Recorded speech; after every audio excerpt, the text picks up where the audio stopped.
And when then the Vice President Harris referred to President Trump as a fascist, and I knew absolutely we lost the plot at that point. You know, if you call the president or someone like a fascist, you're effectively calling the people that are going to vote for him, and then they must be fascists too, or they support fascism and those things, and that's just not true. That's just not it.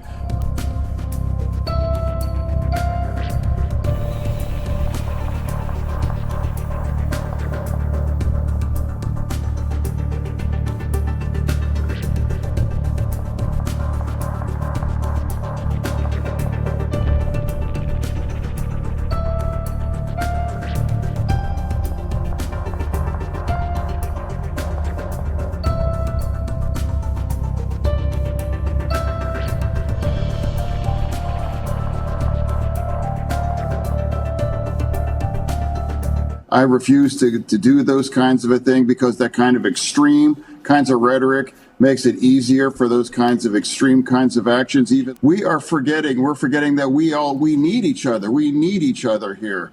And now I refuse to be a part of it and comparing people to Hitler and those things, because if that's what's required to win, then I refuse to.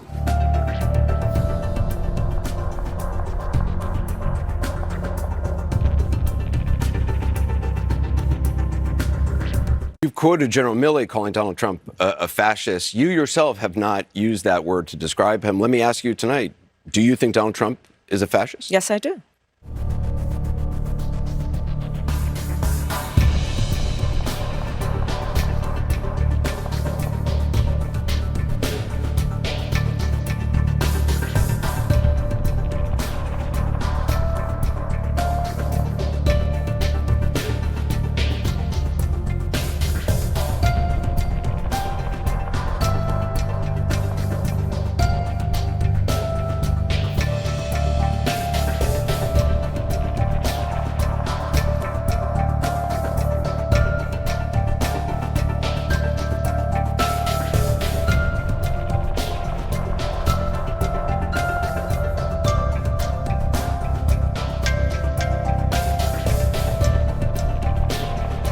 Let's check in with our old pal John Fetterman, who may be the last Democrat with any sense left in the United States. Have a listen to what he had to say about who's really responsible for the government shutdown. That's why shutting the government is really what the Democratic Party wants to do. And I follow country, then party. And it's the wrong thing for the country in a period of chaos. I refuse to vote to shut our government down. I absolutely would love to have...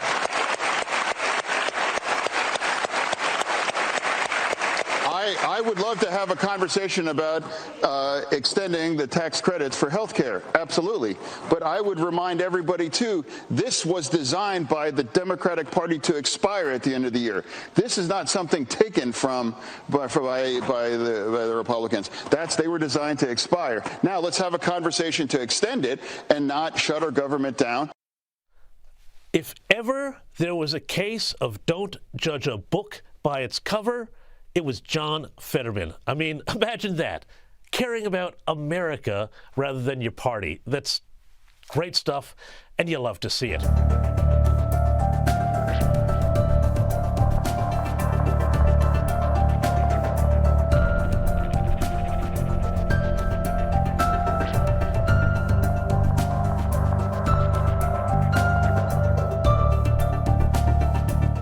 Joining us now is Emily Jashinsky, host of After Party with Emily Jashinsky on MK Media, and Alex Tarasio, Signal Principal and pollster. Thank you both so much for joining us. The government shutdown has passed the 3-week mark, and it seems like there's no end in sight. Today was the 12th GOP attempt to reopen the government, which was stalled and blocked by Senate Democrats. Schumer and the Democrats are demanding there be a deal to extend expiring Obamacare subsidies, while Senate Republicans remain adamant that there is no path forward available on the matter until the government is reopened. Yet while this shutdown is dragging on, Trump's approval rating is only going up. In 2018/2019, Donald Trump's net approval rating was already falling. The shutdown was eating into his popular support. It was down 3 points already at this particular point and would fall considerably more. It was very much on the decline. You come over to this side of the screen, this shutdown hasn't eaten into Donald Trump's support at all. His net approval rating is actually up a point in terms of his popular support. So the bottom line is this: the first shutdown during Trump's first term, 2018-2019, was hurting Donald Trump. This one is not hurting him at all. There's no real reason Donald Trump might say, at least when it comes to popular support, I want to get out of this shutdown.